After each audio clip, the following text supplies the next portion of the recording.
사사기 21장 1절에서 12절 말씀입니다. 이제 다음 주에 사사기 끝나겠네요. 예. 오늘 8월달이 다음 주가 마지막 주죠. 예, 그럼 8월에 끝나겠네요. 아주 잘 됐네요. 사사기 21장 3절 말씀입니다. 전쟁이 끝난 후입니다. 전쟁이 끝난 후에 평화가 와야 되죠. 전쟁이 끝났으면 평화가 와야 되는데, 예, 오늘 내용이 좀 요상합니다. 예, 사사기 21장 3절 같이 읽겠습니다. 사사기 21장 3절. 이르되 오 주 이스라엘 하나님이여, 어찌하여 이스라엘 안에서 이 일 곧 오늘 이스라엘 안에서 한 지파가 없어지는 일이 생기게 되었나이까 하였더라.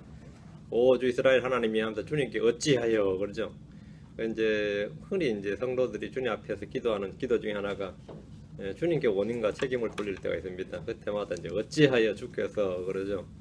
주님께서 네 때문이다 그럴 건데 그건 이제 자기 때문인데 자꾸 이제 주님한테 책임을 돌리고 싶어하는 그런 성향이 있습니다.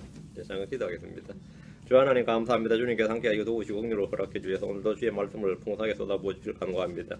주를 아는 지식에 더 자라게 해주시고 성경을 통해서 저희가 배움과 교훈과 경고를 얻게 해주시고 또 우리를 위해서 기록된 이 모든 말씀들이 바로 저에게 큰 유익이 되도록 인도해 주시길 간구합니다. 전능하신 주 하나님께서 이 자리에 주님을 경배하기 위해서 또 함께 교제하고 찬양하기 위해서 또 기도하기 위해서 온 모든 혼들을 복 주셔서 어느 때보다 은혜롭고 주의 영감과 주의 권능과 주의 모든 복이 하늘의 저소들에 속한 모든 영적인 복들이 풍성하게 쏟아부어지게 해주시길 원합니다. 감사드리며 주의 성기도 합니다. 아멘.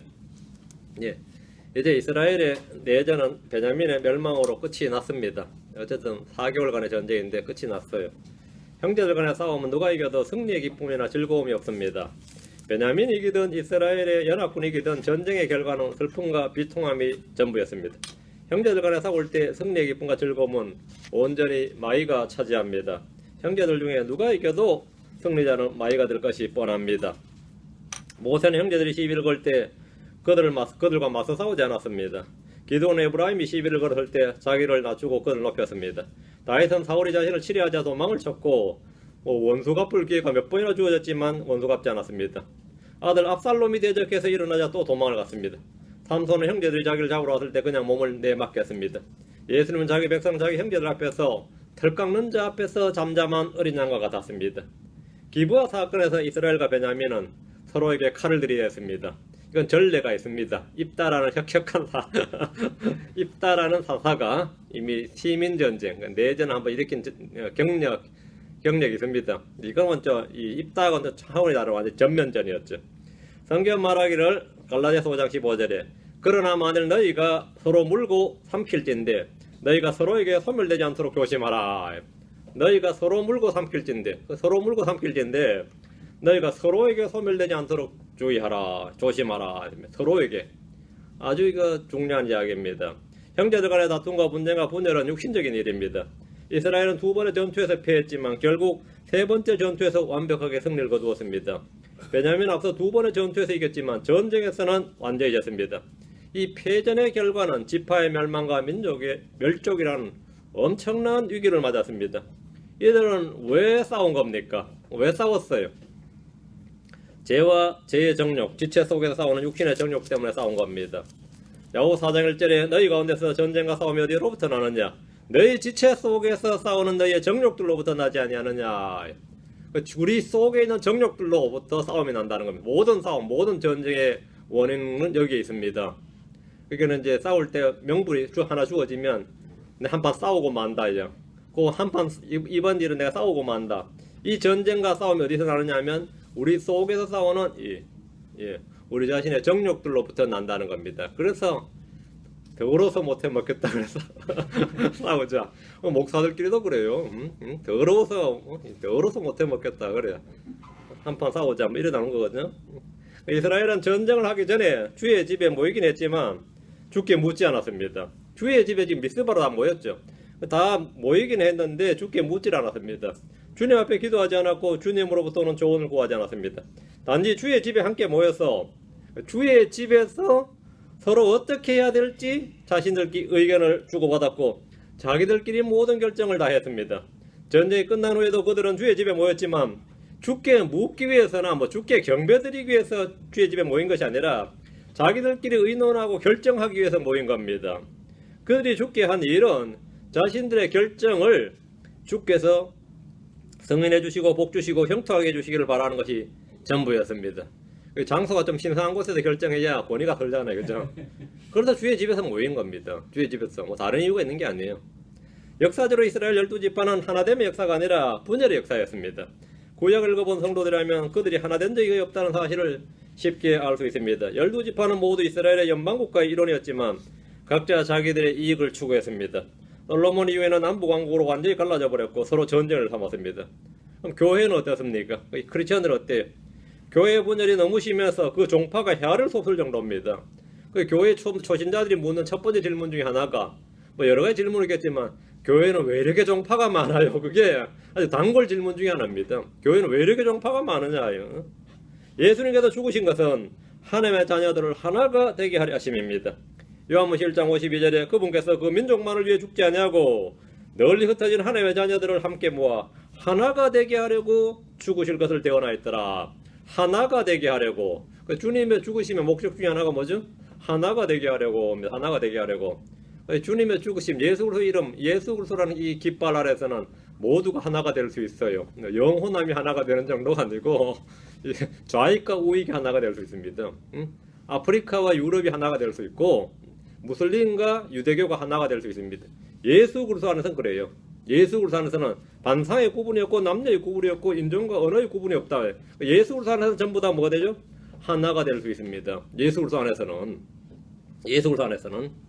주님은 십자가를 앞두고 기도하실 때 제자들을 위해 한 가지를 반복해서 구했는데 그 한 가지가 뭐 제자들 건강하게 오래 살게 해달라는 그게 아니었습니다. 하나 되게 해달라는 거였습니다. 하나 되게. 11제자 계속 하나 되게 해달라고 기도했어요. 하나가 되게 하옵소서. 이제 요한복음 17장입니다. 한번 보시죠. 11절, 21절, 22절. 그 하나가라는 곳에다 여러분 밑줄 치면 됩니다. 여기서 하나에도 나왔나봐요. 요한복음 11장 52절, 요한복음 17장 11절. 거룩하신 아버지여, 중반부터입니다. 거룩하신 아버지여, 아버지께서 내게 주신 자들을 아버지 이름으로 지켜사 우리와 같이 그들도 하나가 되게 하옵소서. 그들 하나가 되게 하옵소서. 여기 하나가 되게 하옵소서. 주님은 그들을 하나가 되게 해달라고 기도하셨는데 이 기도는 한 번으로 끝이 아니었습니다. 21절, 22절. 이것은 그들이 다 뭐가 되게? 하나가 되게 하려 함이니이다. 아버지여, 아버지께서 내 안에 내가 아버지 안에 있는 것 같이 그들도 우리 안에서 뭐가 되게? 하나가 되게 하사 아버지께서 나를 보내신 것을 세상에 믿게 하옵소서. 아버지께서 내게 주신 영광을 내가 그들에게 주었사오니 이것은 우리가 하나인 것 같이 그들도 하나가 되게 하려 함이니이다. 하나가 되게 한다. 하나가 되게 한다. 하나가 되려 한다. 이것이 주님의 기도였고 주님의 사역이었습니다. 하나가 되게 해달라는 것이 우리 주님이 십자가를 앞두고 제자들을 위해서 한 기도 중에서 가장 큰 기도였습니다. 이것이 가장 큰 기도였어요. 이스라엘과 베냐민은 기브아의 사건으로 완전히 분리됐습니다. 완전히 분열했습니다. 이 전쟁에서 이스라엘 연합군은 막바지에 베냐민의 군인들뿐만 아니라 민간인들을 학살했고 특히 여자들, 어린아이들까지 죽임으로써 베냐민 지파 자체가 멸종될 위기에 놓였습니다. 이거는 뭐 캄보디아의 대학살 사건의 원흉이라든지 뭐 이런 독재자들보다 더한 일이었어요. 베냐민 지파가 싸우면 군인만 죽이면 될 것이지 이 민간인을 죽이기 시작했는데 얼마나 철저히 죽였던지 이제 완전히 멸족의 인종청소 저리 가랄 정도로 죽여버린 거예요. 철천지 원수지간인 이교도와의 전쟁도 아닌데 마치 인종청소를 하다시피 철저히 베냐민을 진멸해버렸습니다. 덕분에 이제 한 가지 유익이라면 베냐민이 완전히 망해버렸기 때문에 이스라엘을 향해서 훗날 보복을 다짐하거나 마음의 독한 쓴뿌리로 인해서 반이스라엘 감정이나 적대감마저도 이제 없애버렸다는 겁니다. 그거 자체도 만약 그렇게 하지 않고 뭐 적당히 했으면 베냐민은 뭐 이스라엘 역사가 존재하는 한 나머지 11개 지파하고는 같이 못 가는 거죠. 응? 왜 이때의 상처로 인해서 같이 못 가는 거죠. 그런데 이때 얼마나 철저하게 해버렸던지 뭐 베냐민 지파에서는 나중에 뭐 10년, 20년, 30년, 50년이 지나도 이스라엘 다른 지파들에 대해서 어떤 이런 반이스라엘 정책이나 그런 걸 잘 못했죠. 전혀. 이스라엘 11개 연합군은 베냐민을 멸족의 위기로 몰아볼 정도로 철저히 멸했는데 뿐만 아니라 여기서 끝낸 게 아니라 베냐민 지파 봉쇄 정책, 이 고립 정책을 선언했습니다. 이스라엘 내 어느 지파와도 인적 물적 교류를 금지하고 단교를 선언한 시기인데 이들이 취한 조치는 베냐민 지파와는 혼인을 금지하겠다 이렇게 선언한 겁니다. 우리 11개 지파는 베냐민 지파하고는 결혼 안 한다 이거야. 이건 혼인 금지 금혼 정책이 펴졌는데 이거는 그냥 물물 교육이나 이런 뭐 이 정도 인적 교류를 막는다 정도가 아니에요. 왜? 예전에 미국에서 인종간 혼인 금지법이 있었던 것처럼 이스라엘 11개 지파는 베냐민 지파와 혼인 금지를 맹세를 했습니다. 그렇게 되면 베냐민 지파는 설령 존재해도 이스라엘이 안 되는 겁니다. 혼인 금지한 베냐민 지파는 당연히 율법에 금지된 혼인, 즉 이교도들과 혼인할 수밖에 없게 되고 당연히 이스라엘에서 떨어져서 연방에서 탈퇴해서 이교도 이방 국가가 되어버리는 겁니다. 그러니까 전쟁도 전쟁이지만 전쟁의 후폭풍이 더 무서웠던 겁니다. 4개월간의 전쟁이 끝난 후에 이스라엘은 평화를 회복하고 자기들 안에 만연해 있던 불법과 제약을 깨끗이 제거한 것이 아니라 서로 간의 교류 단절과 분리의 벽만 높이 쌓아버렸습니다. 이들은 전쟁을 끝냈지만 이런 것만 있을 뿐 아무것도 얻은 것이 없었습니다. 자, 본문을 보겠습니다. 자, 사사 21장입니다. 자, 본문 어딘지 모르는 분 계시죠? 자, 사사 21장. 자, 1절. 이제 이스라엘 사람들이 미스바에서 맹세하여 이르기를 우리 중에서는 아무도 자기 딸을 베냐민에게 아내로 주지 아니하리라 하였더라. 전쟁이 끝난 후 그들은 전후 복구 계획이나 전쟁의 상처를 아무런 화해 정책을 펴는 것이 아니라 두 가지 중요한 결정을 내렸습니다. 지금 미국에서 최후의 결정은 연방헌법입니다. 연방헌법이죠. 연방대법에서 뭔가 결론이 나쁘면 끝나는 거죠. 이스라엘에서 최후의 헌법적 결정은 이들이 주 앞에서 맹세하는 겁니다. 주 앞에서 맹세해버리면 그게 뭐가 되냐면 이스라엘의 연방헌법이 되어버린 거예요. 주 앞에서 한 맹세는 그냥 맹세가 아니라 이스라엘에서 그 누구도 바꿀 수 없는 최고 헌법과 같은 기능을 하게 됩니다. 전쟁이 끝난 후에 이들은 이스라엘 전체에 미칠 중대한 결정을 하나 내렸는데 전후 복구 계획이나 뭐 이런 훈령이 아니라 뭐였어요? 베냐민 지파에 관한 중대한 결정을 하나 선포를 했습니다. 이것은 곧 연방 헌법으로 결정이 난 겁니다. 이것은 그냥 단순한 의결이나 권고사항이 아니라 어길 수 없고 깨뜨릴 수 없는 헌법과 같은 중요 결정이었습니다.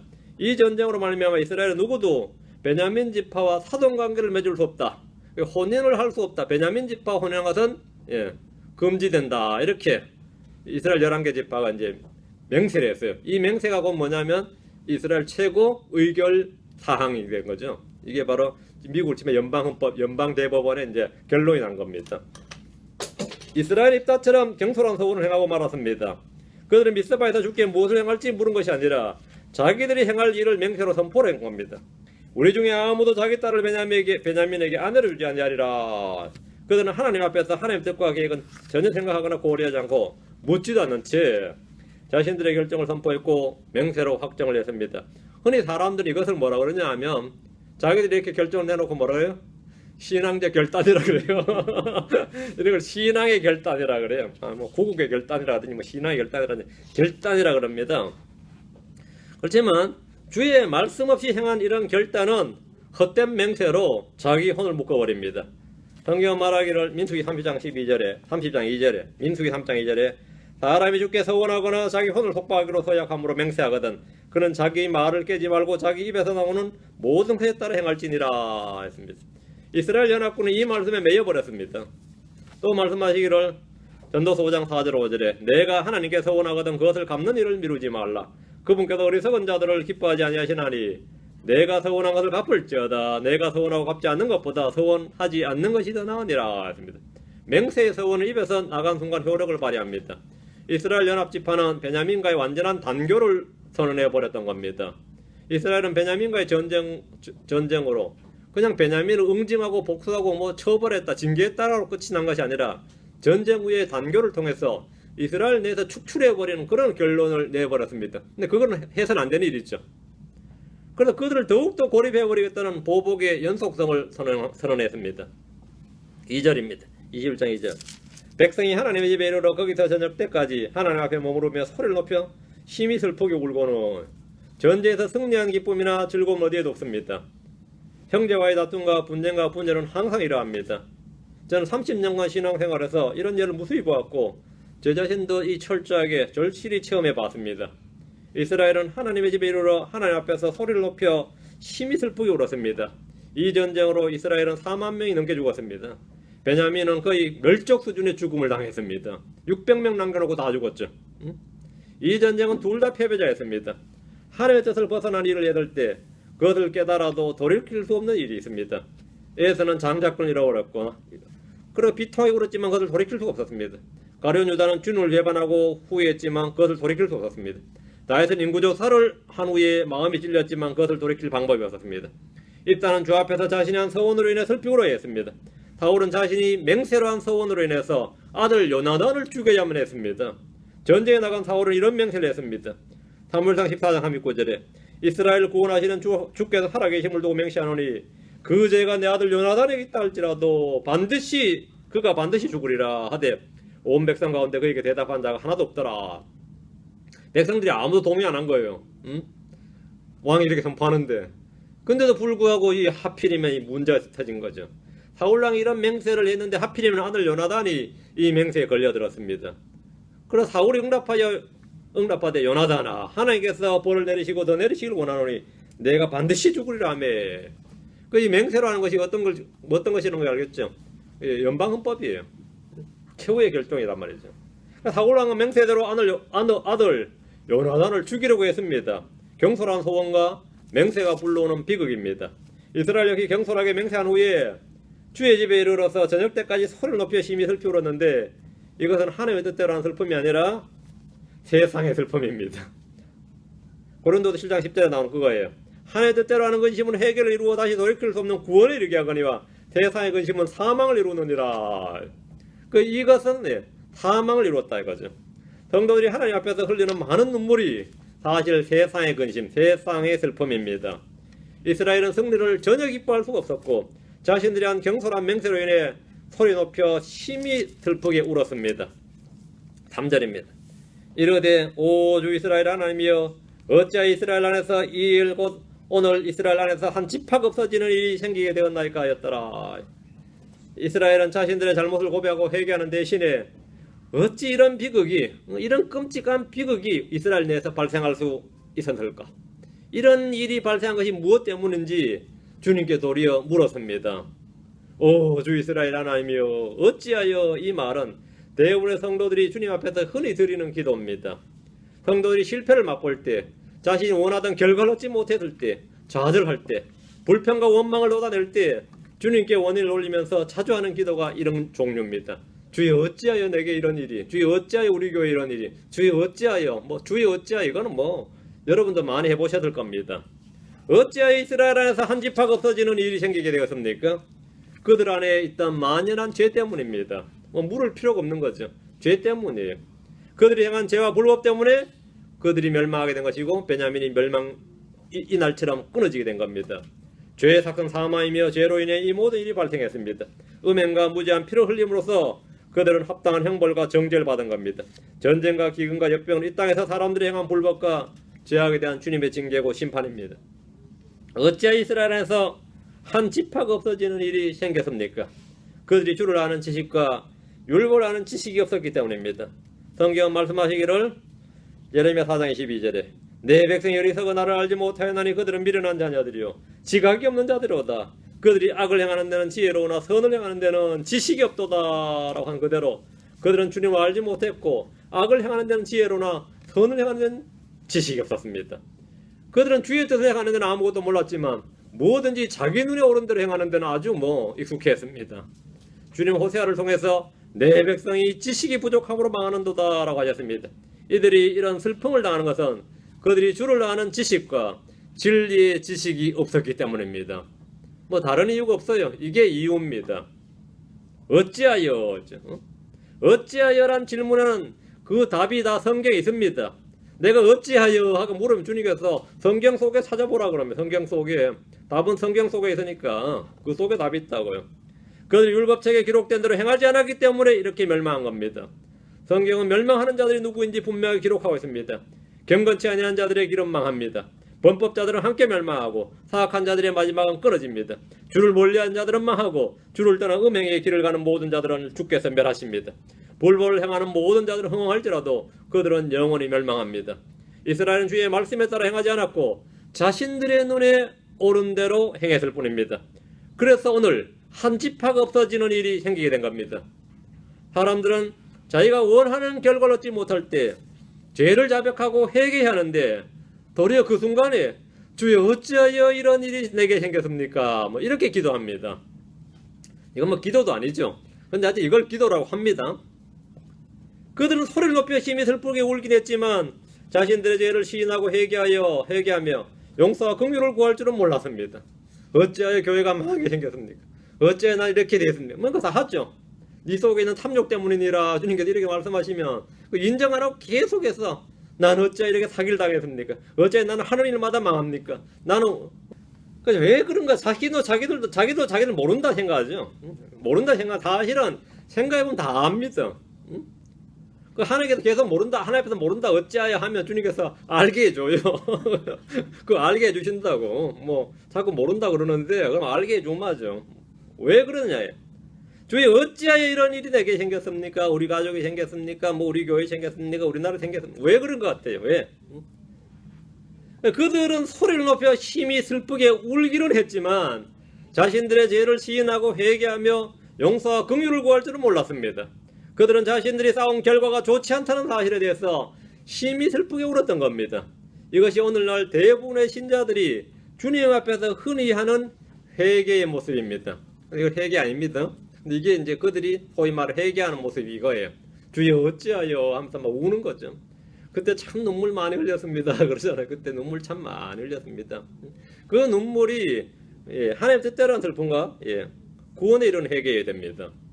근데 이스라엘은 그렇진 않았습니다. 4절 다음 날에 백성이 일찍 일어나 거기 한 제단을 쌓고 번제 물과 화평 물을 드렸더라.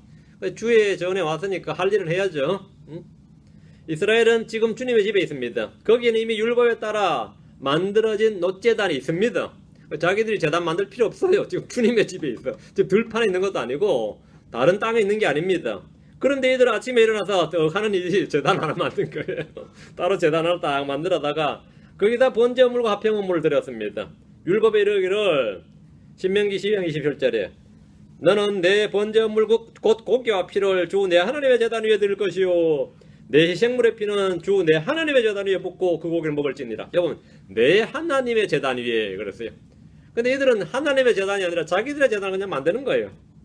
얘들은 하나님의 제단이 아니라 자기들이 따로 만든 제단을 그 위에 화평물과 번제물 거기다가 우리는 뭐 당초에 그냥 있는 거는 못 쓴다 생각해. 이게 이 개혁주의자들의 마음이에요. 이 유대교 개혁주의자의 마인드야. 그래서 그냥 아침에 자기들이 만들어서 그 위에다가 하는 겁니다. 하나님이나 주의 집이나 율법이나 번제물이나 맹세 등 모든 것이 제멋대로 행해지고 있습니다. 이것이 당시 이스라엘의 영적 실상이고 수준이었습니다. 그들은 말씀에 따르는 대신에 언제나 자기 눈에 오른 대로 행하는 것에 익숙했던 겁니다. 그들은 경배의 방식조차도 자신들이 정했고 자신들의 눈에 오른 대로 행했습니다. 그 당시 사사기의 이스라엘이 바로 이겁니다. 자기 눈에 오른 대로 뭐든지 자기 눈에 오른 대로 해요. 5절 이스라엘 자손이 이르되 이스라엘의 모든 지파 가운데서 누가 회중과 더불어 주께 올라오지 아니하였느냐 하였으니 이는 그들이 미스바로 올라와 주께 이르지 아니한 자에 관하여 크게 맹세하여 말하기를 그는 반드시 죽임을 당하리라 하였기 때문이더라. 두 번째 결의사항이에요. 두 번째 맹세. 이스라엘 연방헌법이 또 하나 만들어진 겁니다. 중요한 이스라엘 전체의 모든 사람들의 영향을 미치는 그런 중요한 결정이었어요. 이스라엘은 제단을 만들어 번제물과 화평물 드린 후에 또 그 자리에서 맹세를 했습니다. 전쟁이 끝난 후에 내려진 중대한 결정으로 이 역시 이스라엘 연방 내에 모두 적용되는 연방헌법과 같은 것이었습니다. 그들은 하나님께 물었던 것에 대한 답변을 기다리지 않았습니다. 분명히 3절에서 뭐 묻긴 했죠. 하나님이 어찌하여 이스라엘 안에서 이 일 곧 오늘 이스라엘 안에서 한 지파가 없어진 일이 생기게 되었나이까 이렇게 주께 기도하고 물었지만 그것은 답을 구하는 질문이 아니었던지라 그냥 불평이었던 거죠. 그게 기다릴 필요도 없는 것이었어요. 이런 일이 우리한테 터지다니 하면서 그런 거였단 말이죠. 사람들이 주님 앞에 엎드려 구한 기도 중 대부분은 자신의 마음속에 담아둔 것을 그냥 쏟아내는 것이 전부입니다. 뭐 답을 구하거나 진지하게 기다리거나 뭐 그런 게 아니단 말이죠. 그래서 그것도 자기는 또 기도라고 생각을 합니다. 이스라엘은 비슷했습니다. 이들은 다시 한번 이스라엘을 뒤흔들 만한 중대한 결정을 내렸는데 이미 1절에서 헛된 맹세로 인해 크게 문제를 일으켰음에도 또다시 크게 맹세하기를 회중과 더불어 미스바로 올라와 죽게 이르지 않은 자는 반드시 죽이겠다는 겁니다. 베냐민과의 전쟁을 마친 직후에 또다시 죽일 자들을 찾고 있습니다. 전쟁의 광기는 아직도 식지 않았습니다. 이스라엘의 온 지파가 참여하는 미스바의 이 집회에 불참한 것은 분열주의자고 반민족주의자 정도가 아니라 자신들의 적이 원수로 간주하고 죽여 없애버리겠다는 겁니다. 우리가 지금 이 전쟁을 4개월 동안 치렀는데 여기에 동참하지 않는 누가 있다면 그놈은 우리의 뭐라? 이스라엘이 진정한 적이고 원수다. 그런 것 내부의 적보다 소탕이 되겠다. 뭐 이런 겁니다. 전쟁이 끝난 후에 이들은 이성을 찾은 것이 아니라 광기에 사로잡혔고 평화 대신에 더욱더 분열을 일으켰습니다. 이스라엘의 모든 지파 가운데 누가 회중과 더불어 죽게 올라오지 아니하였느냐 했는데 이 맹세로 미스바로 올라와 죽게 이르지 아니한 자는 베냐민 지파에 이어서 또 몰살을 당하게 되었습니다.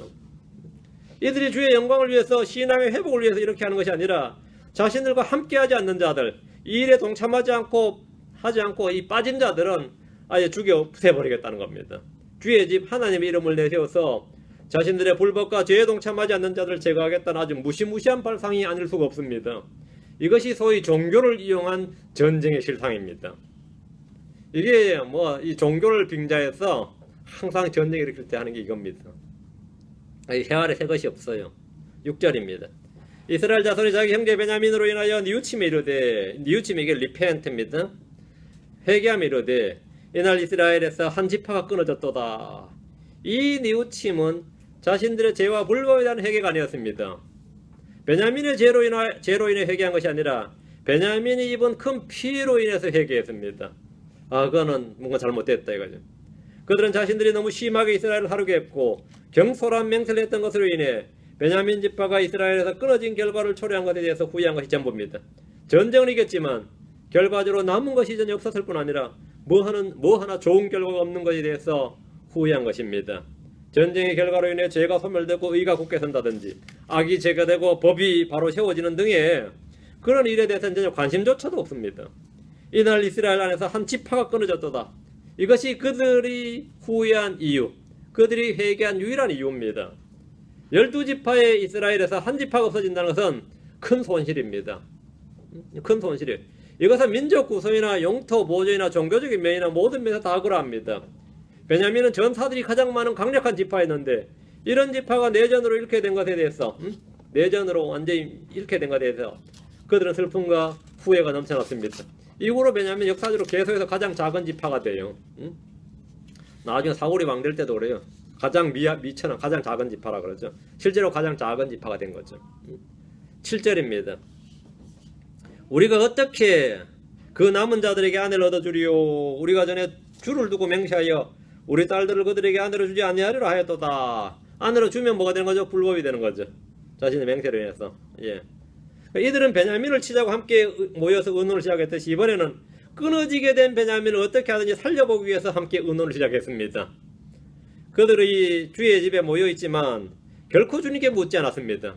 제사장들이나 대언자를 찾지도 않았습니다. 우림이나 둠밈의 물을 생각조차도 하지 않았습니다. 이들은 언제나 그러했습니다. 주의 집, 주의 전은 그냥 자신들의 모임 장소일 뿐이지 하나님의 뜻이나 의견을 묻는 것이 아니었습니다.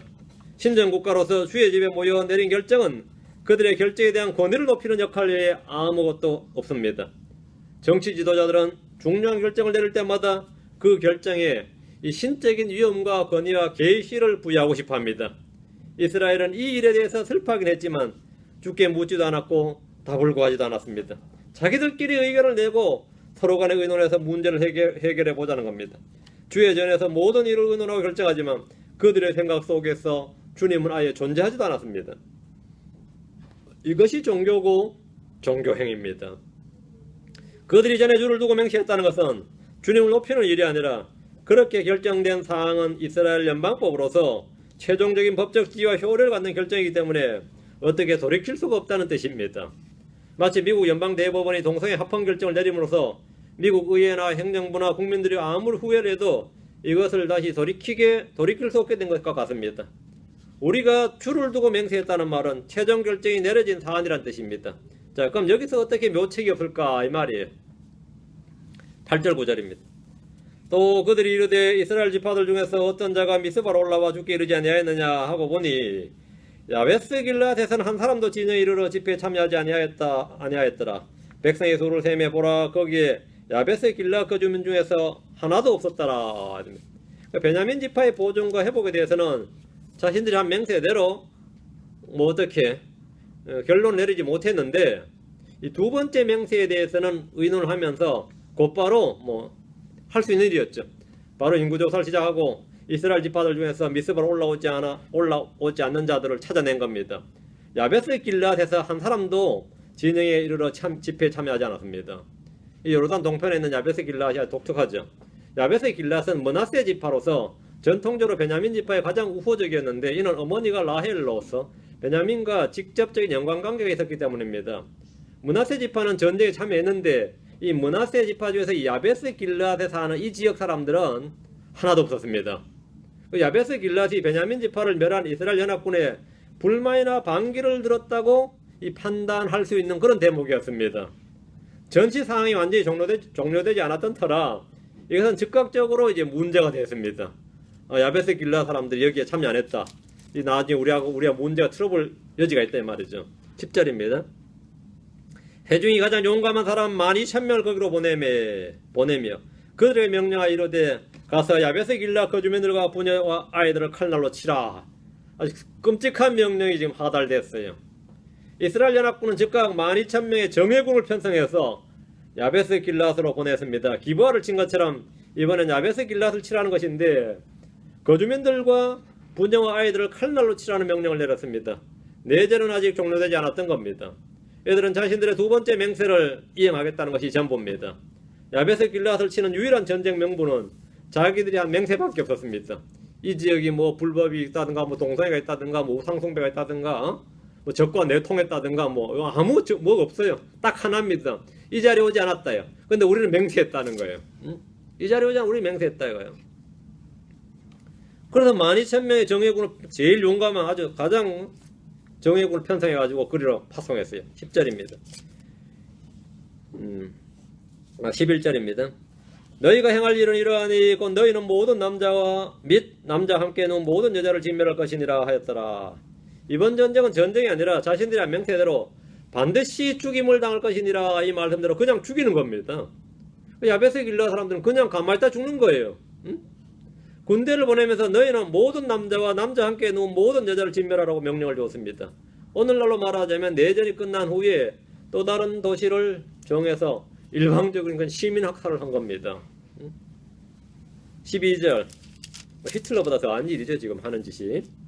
그들이 야베스 길라앗 거주민들 가운데서 젊은 처녀 400명을 얻었는데 그들은 아직 남자가 눕지 아니하여 남자를 알지 못하는 자들이더라. 그들이 그들을 실로에 있던 진영으로 데려왔더라. 이곳은 가나안 땅에 있느니라. 12,000명의 군대가 야베스 길라앗을 다 멸하고 젊은 처녀 400명을 포로요 전리품으로 데려왔습니다. 전쟁이 끝난 후에 끔찍한 일이 주 앞에서 행한 맹세로 인해서 벌어졌습니다. 이들 처녀들은 베냐민 지파 재건에 사용하려는 겁니다. 전쟁이 끝난 후에 이스라엘이 보여준 행태는 기브아의 불량배들인 벨리알의 아들들보다 더 나은 것이 없습니다. 사실 벨리알의 아들들이 한 일을 멸한다고 시작한 전쟁인데 그 결과는 더 끔찍했다 이거죠.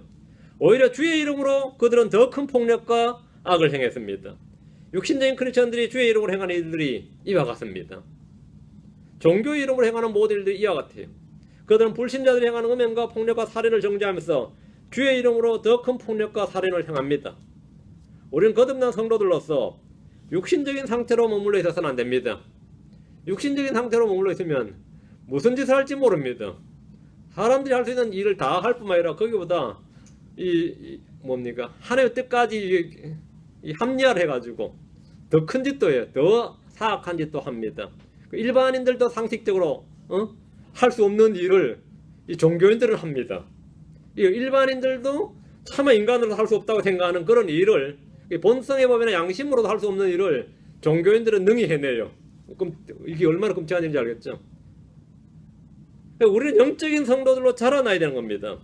우리는 주의 이름을 사용해서 자신들의 결정을 정당화하거나 집행하는 악을 행하지 말고 주의 뜻을 행하기 위해서 자기를 부인해야 됩니다. 자기를 부인해야 돼요. 형제들을 판단하고 정죄하고 심판하기 위해서 전쟁을 하지 말고 형제들을 세워주기 위해서 자기 목숨도 내놔야 됩니다. 이것이 크리스천의 사랑입니다. 이것이 성경이 말하는 크리스천들이 주신 주의 명령이고 지침입니다. 우리는 이 명령에 따라 행해야 됩니다. 형제들 심판하고 정죄하기 위해서, 형제들 속에 있는 악을 발본색원하기 위해서 칼 잡지 말고 그들을 돌이키기 위해서, 세워주기 위해서 자기가 희생되라는 겁니다. 자기가 자기를 부인하고 자기 목숨을 내놓으라는 겁니다. 자기가 낮아지고 그들을 위해서 자신을 희생하라. 이것이 크리스천의 사랑입니다. 이것이 영적인 그리스도인들입니다. 이 일을 위해서 저와 여러분이 다 부름받았습니다. 뭐 별로 하고 싶지 않는 일이죠. 솔직히 그런 일을 하라고 그러면 하고 싶지 않는 일이지. 죽이는 일이 할 수 있는 뭐 기꺼이 힘을 내서 한번 한번 하죠. 뭐 이런 생각 하지만 죽으라 그러면 그거는 뭐 주님 어찌하여 내게 이런 가혹한 시련을 내리시나이까 뭐 그렇게 생각할 겁니다. 그러나 십자가라는 것은 기본적으로 나 자신을 죽이는 겁니다. 십자가는 남을 죽이는 게 아니에요. 나 자신을 죽이는 것이지. 여러분이 항상 예수의 십자가를 묵상하시고 예수를 깊이 생각하시기 바랍니다. 예수님 살아생전 한 명도 안 죽였습니다. 자기가 죽었지. 그 점을 기억하시면 됩니다. 사도 바울도 마찬가지입니다. 종교 이런 거 누굴 정죄하고 판단하고 죽이려고 덤벼들면 그것은 분명히 마귀의 영입니다. 그건 비록 크리스천이라 할지라도 그것은 육신적인 크리스천인데, 육신적인 크리스천이라는 데는 항상 마귀적인 크리스천이란 말과 거의 동의어예요. 별 차이 없습니다. 제가 예전에 오랫동안 육신적인 크리스천으로 살아왔기 때문에 그때 많이 싸웠거든요. 그때 싸움받기란 건 거의 마귀적이었습니다. 거의. 예. 말하기가 민망해서 그렇지 거의 마귀적 수준이었어요. 육신적인 이제 모든 죄인들은 크리스천이 되지만 모든 크리스천들은 다 영적인 크리스천이 되어야 됩니다. 우리는 한 단계 더 나은 레벨, 다른 차원의 한 단계 더 나은 레벨을 위해서 그리스도를 향해서 달려가는 성도들, 밀치고 나가는 성도들이 되어야 됩니다. 안주하지 마시고 성장합시다. 기도하겠습니다. 위대하시고 거룩하신 주 하나님 감사합니다. 함께 하시고 도우셔서 오늘도 한판 주의 말씀에 기름 부어주시고 모든 성도들이 말씀을 통해서 더욱 성장할 수 있도록 해주시길 원합니다. 자기 눈에 오른 대로 행했던 이 유대인들이 다 주의 이름으로 주의 집에서 맹세한 것처럼 저희가 성경을 열고 교회 이름으로 또 예수 그리스도 이름으로 악을 행하지 않도록 도우시길 원합니다. 전능하신 주 하나님께서 저희가 의를 행하고 선을 행하는 데 익숙한 종들이 되도록 도와주시고 악에는 어린아이가 되고 선한 일에는 능숙한 장사한 어른이 되도록 도우시고 저희가 모든 지식에서도 또 능한 종들이 되고 우리 주 예수 그리스도가 점점 자라나도록 해주시고 뒤에 있는 것들을 잊어버리고 앞에 있는 표대를 향해서 밀쳐 나갈 수 있는 그런 성도를 다 되도록 도와주시옵소서. 저희가 좀 더 성숙하고 좀 더 성장하고 날마다 새로워지는 종들이 되도록 인도해 주십시오. 감사드리며 주의 성기도합니다. 아멘. 잠깐 쉬었다가 11시에 하겠습니다.